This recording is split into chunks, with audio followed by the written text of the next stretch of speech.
Okay, this choice is going to divide many of you out there. I'm aware of that. This is one of those songs where you either hate the original and you love the remix, or it's the opposite. For me, it's the opposite. And the remix, let me tell you, the remix really pissed me off.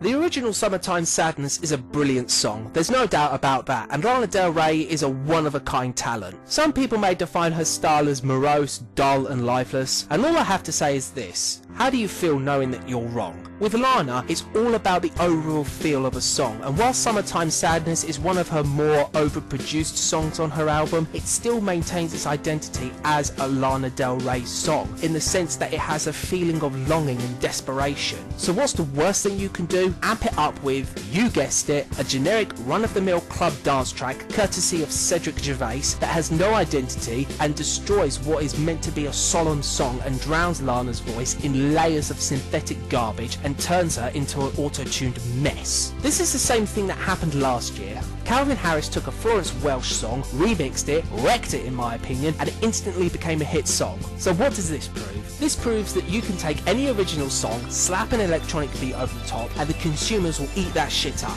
And in reality, it's not the original artist who gets the recognition, it's the DJ. Who out there can honestly say that they bought the Summertime Sadness remix or the Spectrum remix because it was a Lana Del Rey or a Florence and the Machine song? Very few, I'd say. It's due to the fact that someone else took the song, remixed it, and it's them who receives the credit. That's how Avicii has managed to have success. Only difference is that his tracks have something memorable to their sound. And I fully recognise that in comparison to the previous 4 songs that lyrically, Summertime Sadness is nowhere near as inept or cringeworthy. But it's for its production and for the fact that this remix pissed me off so much that it shoots up into the 6th position. It just wouldn't be a top 10 worst of year list without Pitbull now, would it? But what Pitbull song, you might be asking? Why, the song that is appearing on nearly everybody's worst of year list, and the one that takes the hook of one of the most iconic songs of all time and absolutely rapes it.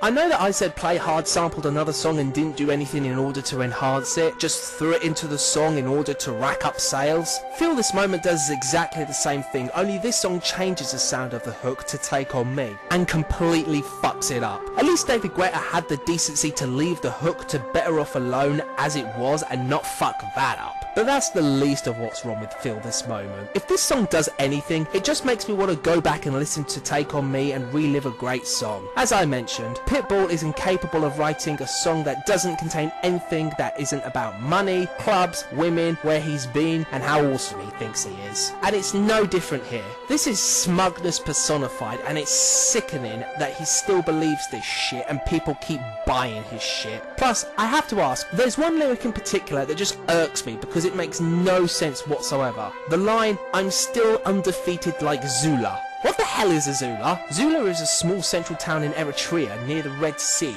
or a village in Iran. So, yeah, what the fuck does this mean? And then we have Christina Aguilera, a woman who has sunk so low in terms of relevance that she can only achieve success as a featured artist. Her chorus is basic and pretty inoffensive in comparison to Pitbull's diatribe, despite the fact that she rhymes glowing with golden, and then rhymes open with moment. However, I guess every cloud does have its silver lining, and believe it or not, I can find one in this song. So please, Pitbull, I urge you to sample more great songs, because listening to anything that doesn't have your name attached to it is without a shadow of a doubt a step in the right direction.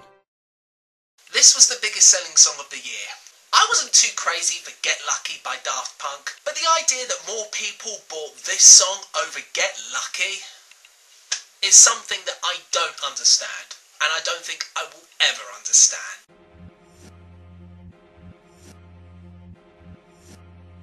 This song is awful, plain and simple. I don't care how catchy some of you claim it is. Just because a song, in your opinion, has a catchy beat, that doesn't make it a good song. You know what this is? It's a rap song.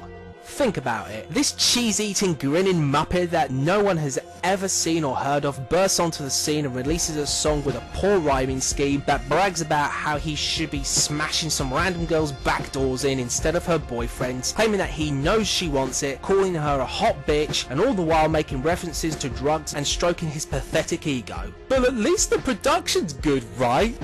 Ugh.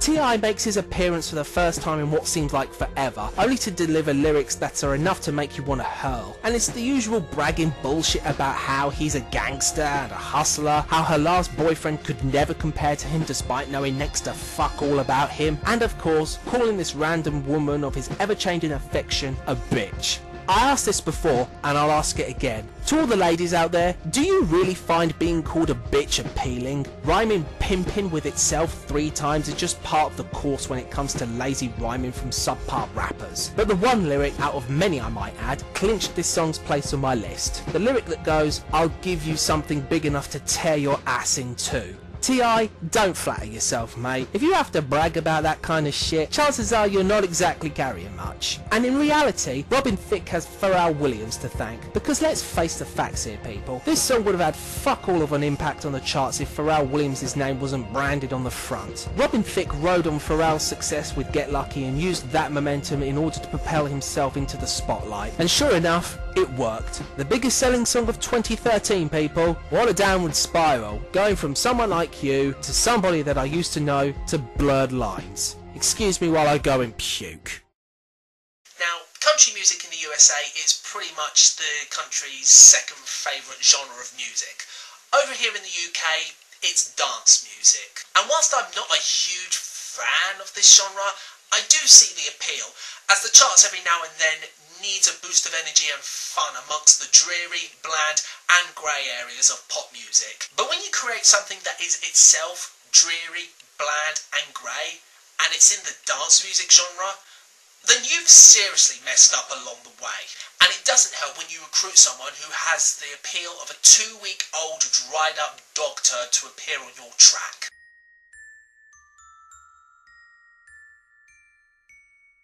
You know, for all that I bitch about Pitbull and how he's an abomination onto the music world, I can at least accept the fact that he put some life and energy into his lyrics, and he does sound like he's having a good time. Tempah, on the other hand, sounds like he'd rather be at home wasting away his hours doing something else as opposed to turning out for the day and laying down his vocals on this track. Calvin Harris was the go-to guy in some of 2011, the whole of 2012, and midway through 2013, and what was his reward? 9 consecutive top 10 singles, all from the same album. And you know what? Some of those songs weren't even that bad. I dare say that some of them were even good. But this is Harris's worst production he's ever done. It's just this constant bass drum thud that never fucking stops, along with the screeching synth that's annoying as hell and doesn't change whatsoever. And the lyrics are the most generic, uninspiring garbage that you've already heard from 99% of all club dance tracks that cluster the radio today. List of a bunch of celebrities for no other reason but to fill space, throw out expensive champagne brands, talk about partying and necking down gallons of alcohol because, as Tinie says, forget about tomorrow because tonight we're drinking from the bottle. All the necessary ingredients you need for an instant spot on the charts because God forbid there be a day that there isn't some bland house music track in the top 10. We can't have anyone genuinely talented who puts thought, care and effort into their music and lyrics achieving such heights, can we? And I'm not against songs that spell out the message, never mind tomorrow, live for the present, but the problem is that it becomes such a common topic in this genre of music that I've already heard all that needs to be said and nothing new has come to the table. I'm someone of the mindset that you can still write something about a topic as stale as this song's topic and make it good, but at least make me care, and at least try and get me hyped up for the night ahead, and at least make it sound appealing. This isn't appealing. This doesn't even come close to appealing. It's appalling. Okay, at number 2 we have a 3-way tie. I try to be objective, I try to be professional and pick one of these songs to take the number 2 spot. But in the end, I found this task nigh on impossible. So, failing to make the compromise, I had no choice but to include all 3 songs on the same spot. So, which artist is capable of this feat? It's Will.I.Am, obviously.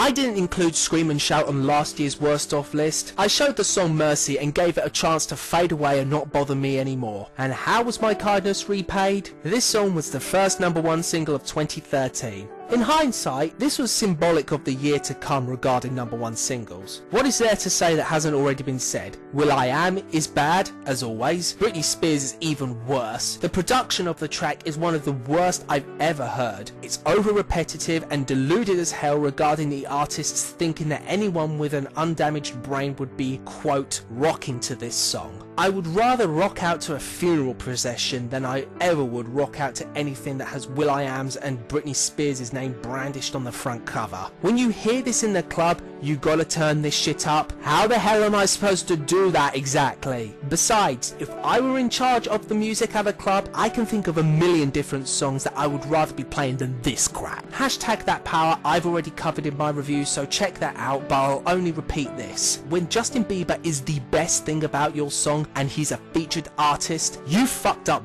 big time. And on the surface, Bang Bang, which samples the Nancy Sinatra song of the same name, would probably be the more tolerable of the three, and it's certainly interesting in regards to the 1920s jazz instrumentation merged with the synth pop elements, and probably doesn't deserve to be held on the same plinth as the other two songs. Nevertheless, much like the previous two songs, it's Will.I.Am's inability to put any time or effort into delivering any creative rhymes, or decent rhymes, or rhymes in general. The ultimate joke comes in the second verse, where Will just completely gives up and proceeds to make idiotic noises in place of words to rhyme with the previous line. And a lyric in the same verse that is kinda creepy, "Hey girl, can't get you out of my brains." I'm not up to date on slang, but one thing I do know is that brains is slang for blowjob. So basically, Will.I.Am is saying that he can't get this girl out of his dick.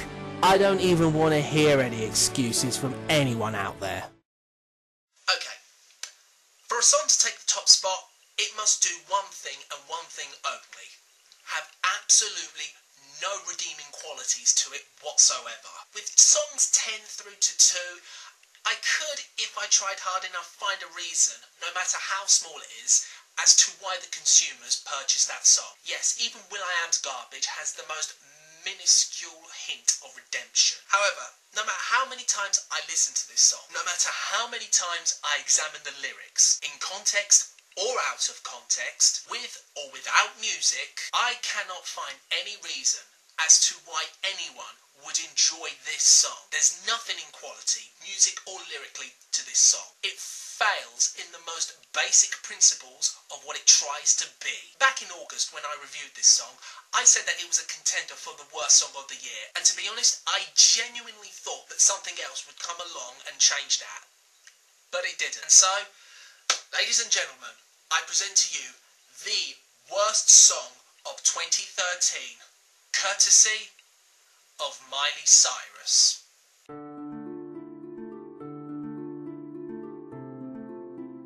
This song is an unmitigated disaster from start to finish. When a song starts off with the lyric, "It's our party, we can do what we want to," and then the song proceeds to waste your time by having zero in terms of energy or lyrical appeal, you have not only failed in terms of a songwriter, but as a producer to boot. Miley's lackluster vocals have nothing in the ways of energy, and she doesn't even sound like she gives a damn. For a song that's supposed to be a party song, rallying up people to join in and have a good time and party the way they want to, don't you think the song would have been slightly more appealing if the music had some life to it and Miley actually put some personality and force in her vocals? Hell, she sounded more passionate in Wrecking Ball. That had some emotion and believability, so what's her excuse here? This song sounds more like the come down after a party, which isn't this song's intent, so don't try and defend it in that regard. Of course, the biggest bone of contention I have with this song is the drug references. I remember everyone being up in arms about how Little Miss 20-year-old Miley Cyrus mentions cocaine and ecstasy in her song, and how it was so scandalous and so shocking that someone could even fathom putting anything like that in her lyrics, to which my response was,